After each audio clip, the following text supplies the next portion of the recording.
and welcome to the No Taboo Woo Show. I'm Sandra Logan. And I'm Gail Chisholm. If you enjoy being a fly on the wall of deep and meaningful conversations between pals on all things spirituality, healing, and personal empowerment, then you have landed in the right podcast. Enjoy today's episode. Hello.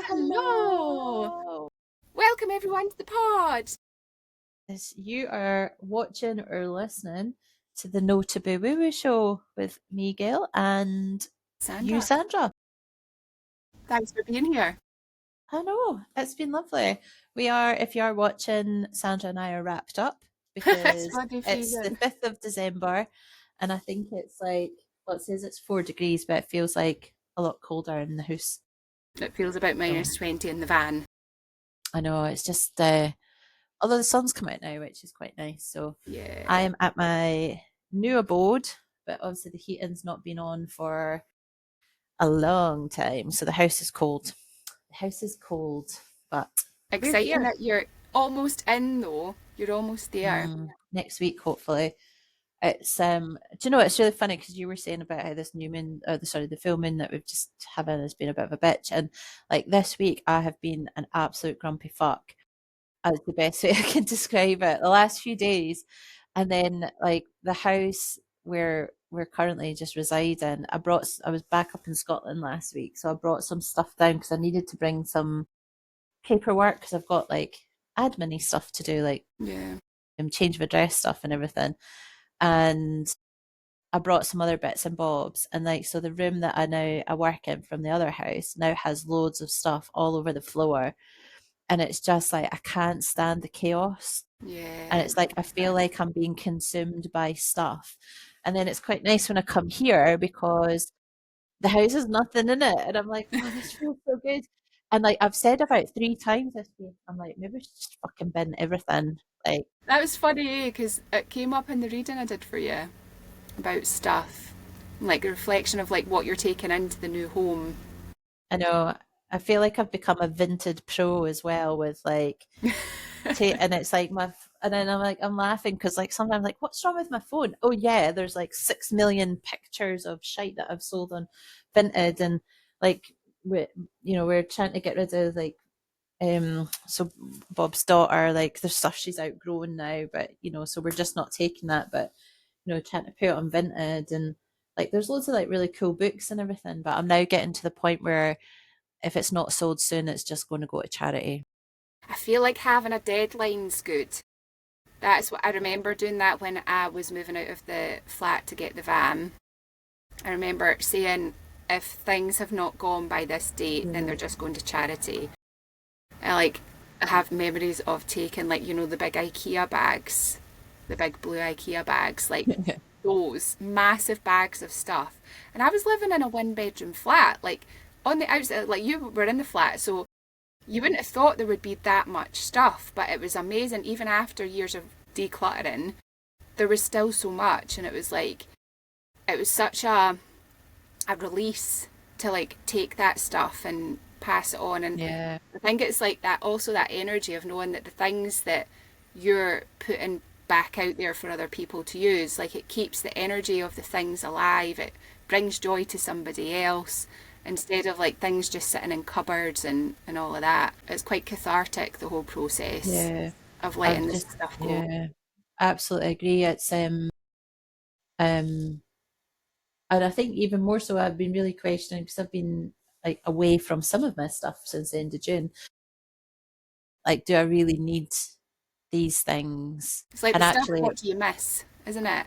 Well, and there's some stuff like the furniture, some of the furniture just isn't going to fit in the space. Well, let me rephrase that. It could fit in the space, but it wouldn't be right for the space because it would be too big. And so I have gotten rid of sideboard, like some furniture that was in Scotland. I've sold that's been sold on Facebook Marketplace, which is great. And then I was laughing because I called my mum and dad out on something. They were holding on to, they had spare bar stools for something. I was like, why are you holding it? And then my mum was like, yeah, that's a good point. And because every time I see that, it's a mirror. And, because then I sit and question myself going, I can't criticize or call somebody else out to go, why are you holding on to that? When I'm like, well, I've got all of this just in case stuff. And it's just trusting that, like, if you've not used it for 5 years, and then if you suddenly, it's like, really, do you really need it? I'm Yeah. laughing as well because I want to share the card that came out because it feels quite apt of what we've just been talking about. So the card that says, the deck we're using, because I'm in the house, the only deck that I've got with me, weirdly, is the Rider Waite. This is 2 weeks in a row the Rider Waite's been used. And we have the Eight of Cups. As soon as it popped out, I was like, I'm walking away. What's that song? It's like the words From the that troubles in my life, I'm walking I'm walking away. away. I'm sure that's the line, isn't it? Absolutely. That's just what popped into my head when that came out. And then I just think it's so Love that. funny how the conversation has naturally come around, like, getting rid of this stuff. It's like, just walk away to something new. Because what's round the corner from or after the Eight of Cups is the Nine of Cups, isn't it? Which is the wish fulfillment. Yeah. So sometimes we do need to let go of things in order to have what we really truly want. Yeah. So, I um, love that. And it's funny because, like, well, it's not funny. The whole Eight of Cups energy, it's like, I feel like there's often this sort of hard process in it as well because it's like, this was a thing, these were things that I once maybe invested a lot of my time, my energy, my money into, whatever the investment was, and it's now no longer giving me what I wanted, what my mm, intention was when I first got into that relationship or that job or bought that thing, whatever it is for you. And it's like, emotionally, it's just not fulfilling you anymore. And within that sort of releasing process, even if it is just, just stuff, but we attach meaning to things, and it's like, we've yeah. made memories with things. I think even with things that you've had in your home that have, created a sense of homeliness and safety and security and feeling like it's, your space. And then it's like, and letting that go. Sometimes it can be hard. And that's what the Eight of Cups says. It's like, in order to get to where you want to go, sometimes there's like a traveling through that detachment, I want to say. And in the letting go, it's like then it makes space as well for what else is to come in. But sometimes Mm, it can be hard.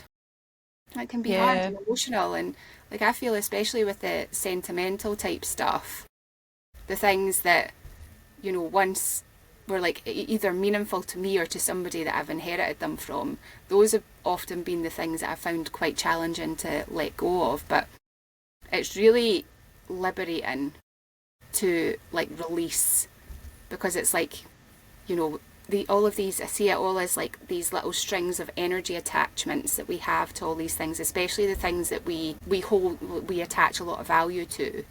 And then it's like, it's that sort of art of detachment, and not in saying that things shouldn't, or people or places or things shouldn't give our life meaning, but it's like, it's recognizing that that thing doesn't have a hold over you.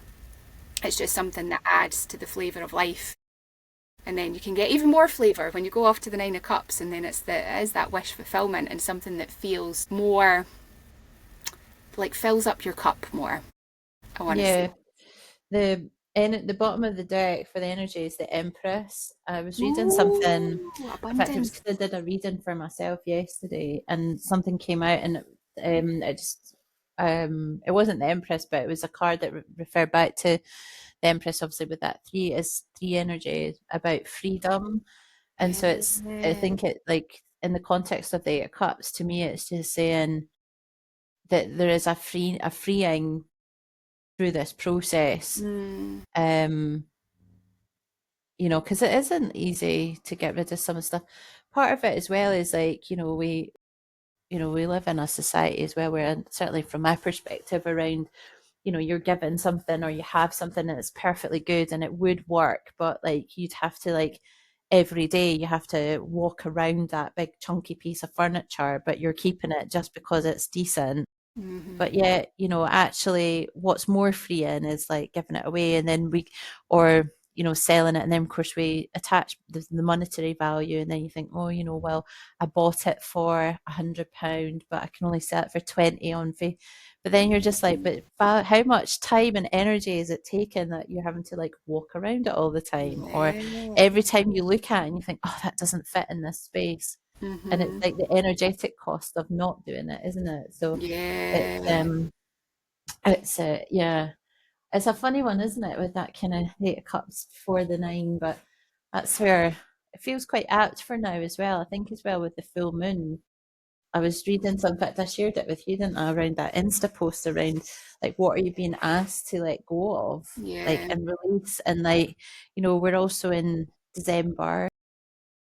Well, who knows when this will be out, but like it's like we're coming to is that there's a natural point where now people are starting to build around like the end of December into 2026. Yeah.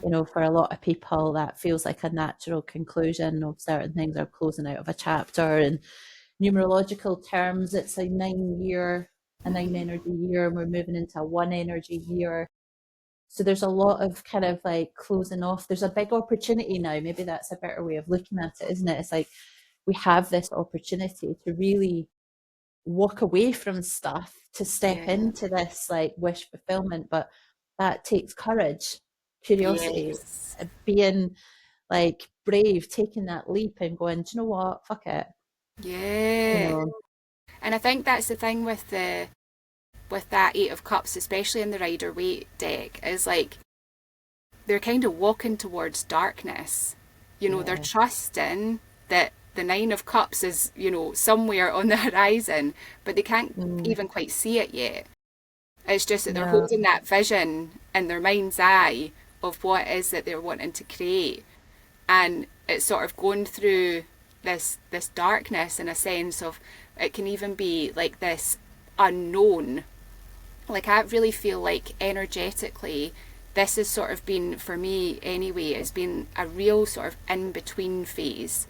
It's where I've let go of a lot of the things of the past, and I'm sort of like not yet in that new space of what the life I envision is coming into being. So it's almost like it feels like this sort of no man's land. And it was really interesting. I pulled the other day from the Spirit Animal Oracle the flamingo card, and Mm-hmm. it's like this in between worlds kind of energy.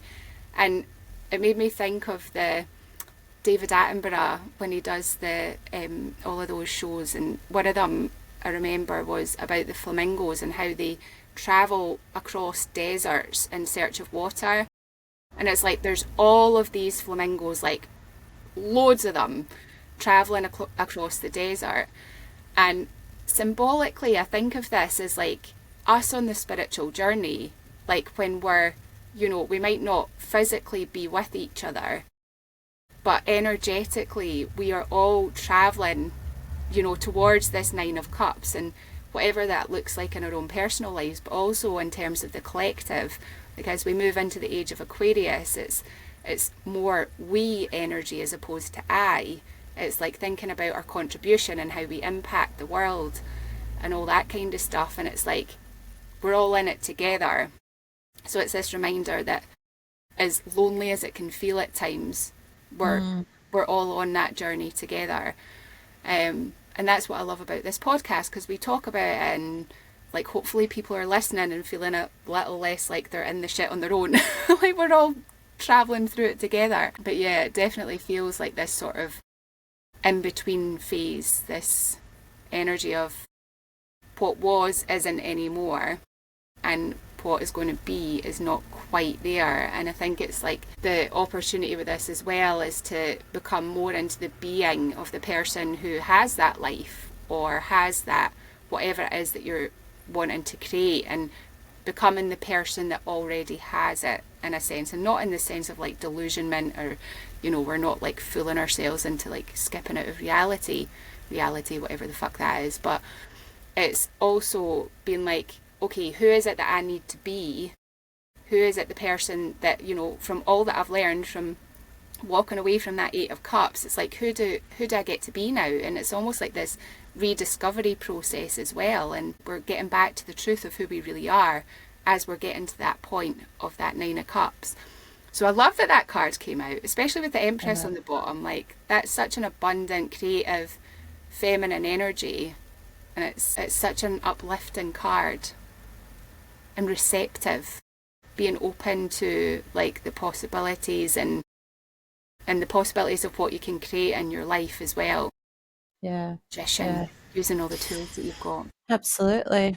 I was just laughing as well when you brought up, like you were saying how you've been pulling from the spirit animal deck. I was talking to, in fact, it was Becca had me. This is a second check, name check, Becca.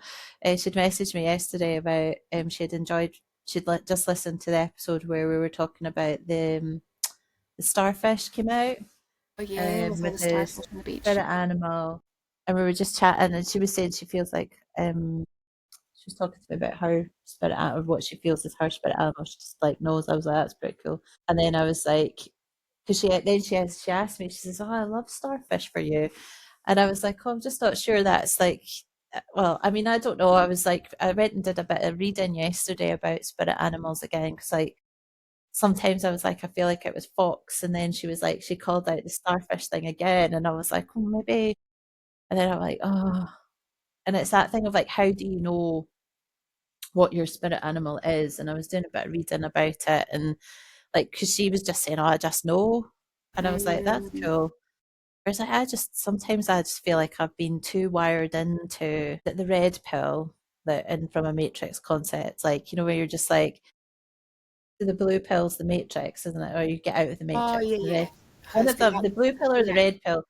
So I feel like I've just been a bit and maybe that's part of like the sort of the quest I've been on around like wanting to feel more connected to that sort of spiritual side of things, which there is a degree of like curiosity and sort of just Mm, being fun and exploring, and just letting go of the pushing. I think that's something I've really thought about this year around even things like past lives. And I was just saying, when I talked before about this sort of the soul activation healing that I'd had, and like I've got this womb activation that's probably going to be starting to kick off. So it was between 3 and 6 months from it. So that would be 3 months ago in a few days from when I had that activation. And I think it's one of the biggest things is just sort of attempting to detach from an expected outcome, mm, or detach from like pushing to be like we've talked about this before. Sometimes when I'm in meditation, it's like, what's your spirit? And I'm like, well, obviously it's a lion because like I'm Leo. And then I know that when I spoke to Vicky a bit about it, and she was like, well, don't underestimate the fact that your consciousness has dropped something into your head for a reason, and yeah. nobody, it's not like somebody sat next to you and has told you. Like it's so whilst you feel like you might be pushing something and pushing a response, is it still come from within you? Mm, And I was like, that's a good thing. But I feel like my word for December actually is trust. Like, yeah, it's been something, a theme that keeps coming up. And I was like, oh, have I had this as a word of the month this year yet? And I was like, no. And I was like, maybe I've just been avoiding it. But, there's a lot of, at the moment, the flux around trying to get a house ready to move in, flux around like plans, like, you know, like work wise in terms of like, where I'm going. And sometimes it is just like, trust the process, yeah. trust that things will come up that are meant to be. And I think when I go thinking more onto that next, like from a spiritual animal, your spirit animal perspective, trust it'll show up when it needs to show up. And Yeah. it's that thing of, and maybe I have got more than one. And Mm, so it's just sometimes I feel we will things to be because you're like, I so want to have this like spiritual download, or I so want to have something. But that kind of pushing is keeping you in like this plane rather than creating yeah. the space and the opportunity for it just to happen in Mm-hmm. the time that is right. Yeah. So And I think it's that's the thing is like it's letting go, isn't it? It's surrendering because and it's almost like becoming a whole new way of being, really, mm, because it's like that deconditioning, that unlearning how we've been like programmed to move through yeah. life and attaching expectations to certain things and how they're meant to look. But it's like it takes such a practice to be able to really shift into that energy of trust and being like, okay, I'm just going to allow things to come as and when they're meant to, and trusting, like you say, in the divine timing of it all. Given, I believe, spiritual information and knowledge and access to wisdom at the perfect time, because it's like our soul is always in cahoots with our human body. You know, sometimes we just need to be in a space, or get to be in a space where we're like more receptive to things coming in. And it's like, I think observing when you're in the pushing energy and when you're in the receptive energy, and it's like finding that balance, because like we are living in a 3D world where action's required.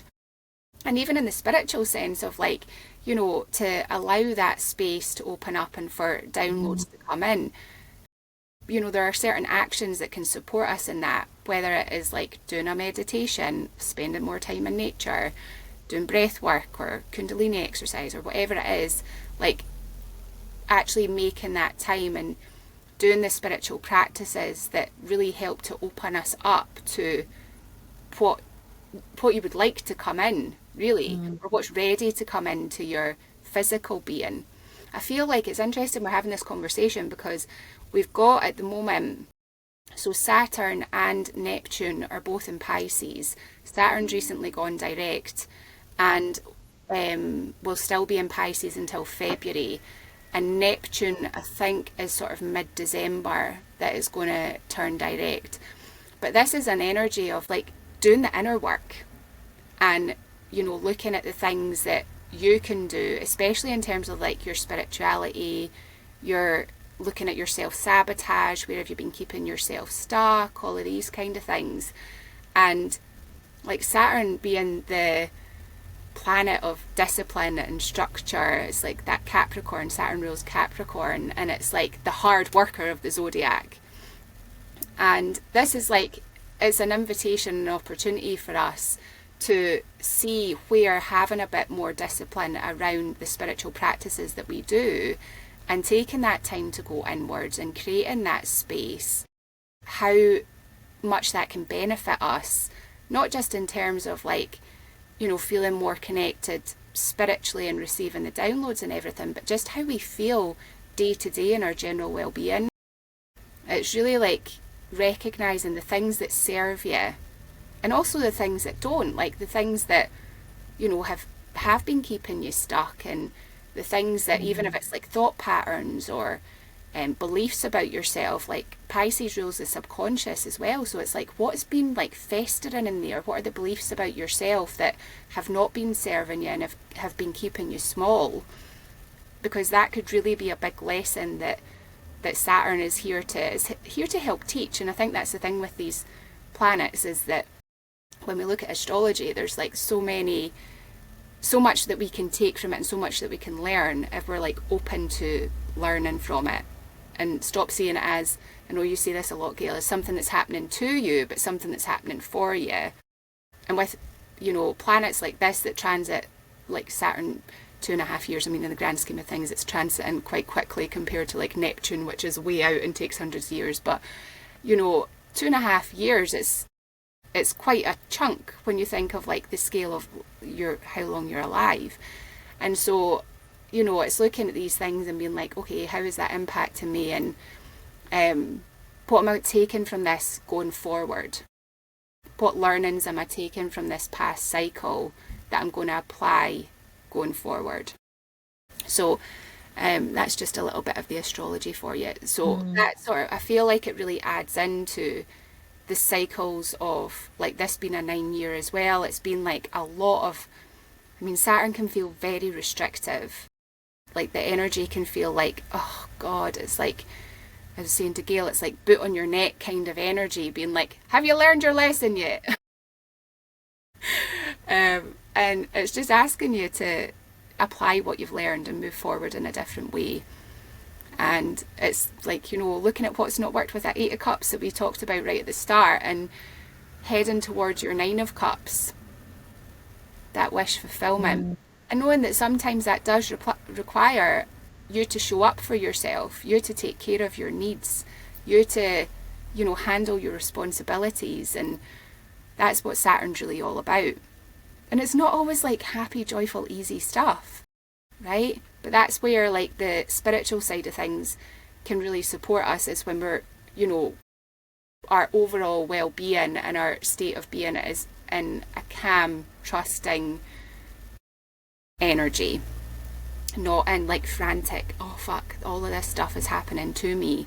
It's like going inwards and being like, what's within my control right now, and what do I have the power to change within me and my situation, and trying to let go of Mm. control of all the things outside of you, which we don't have any control over at all. So Yeah, there we go.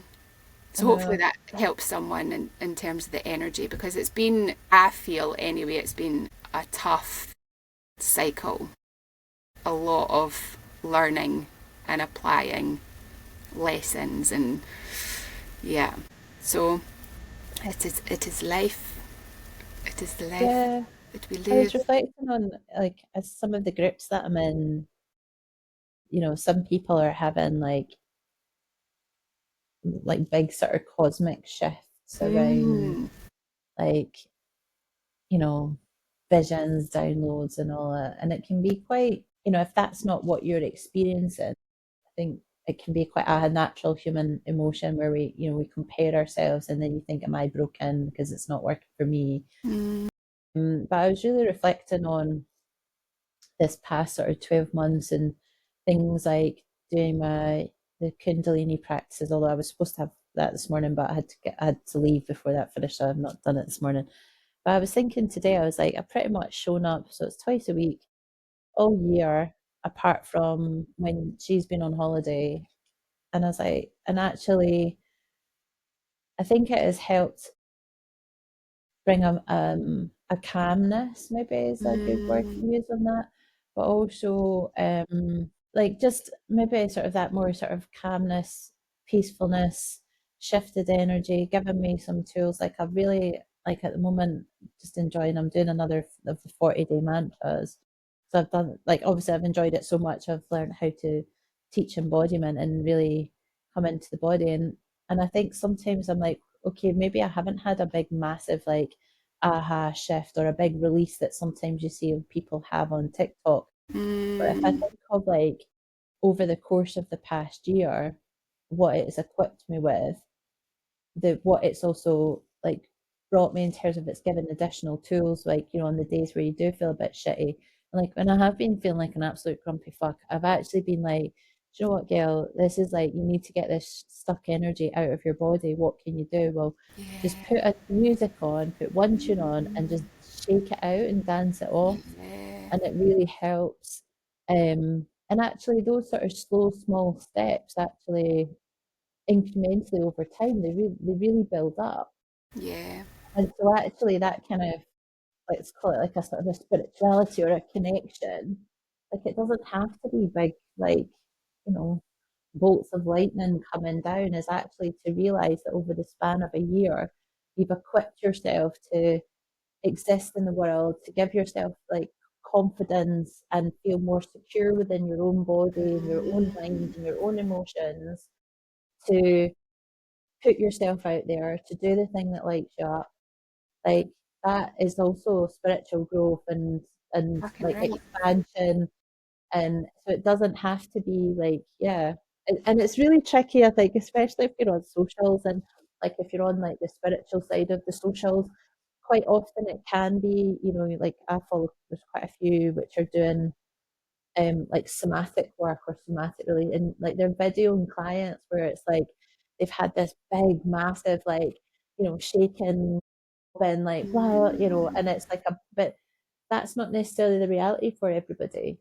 And yeah, it's, but that doesn't mean to say your progress is any less if that isn't what's happening to you.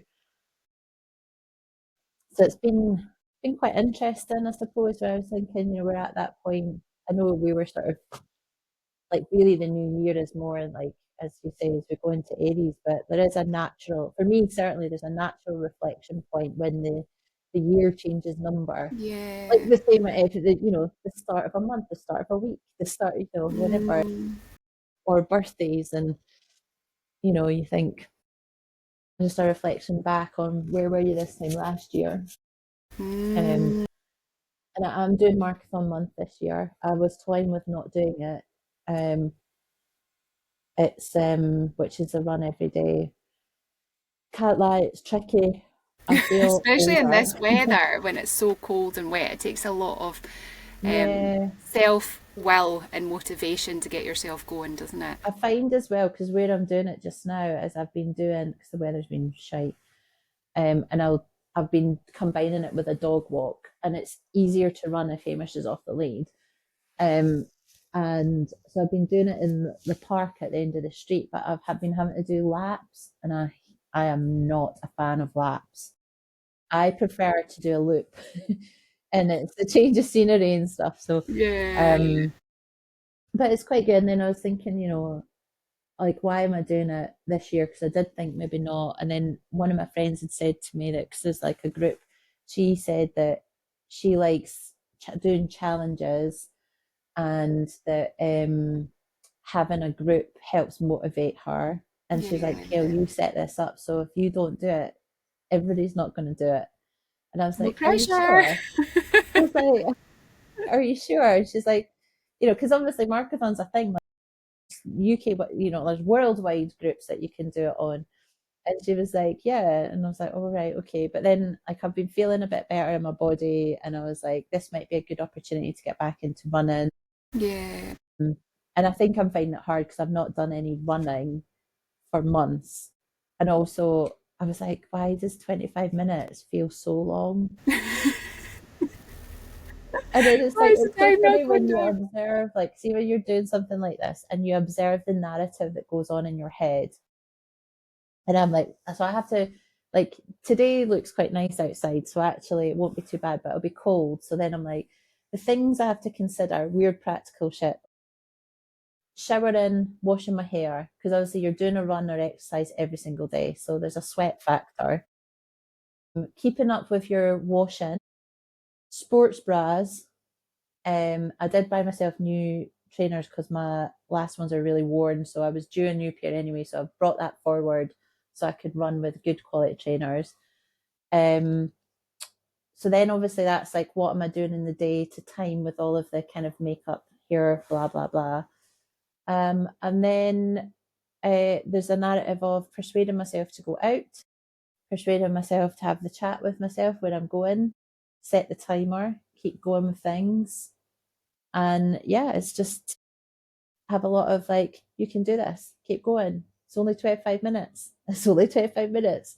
Just 6 songs, 7 songs maybe. How long is a song? So I think we've lost Sandra.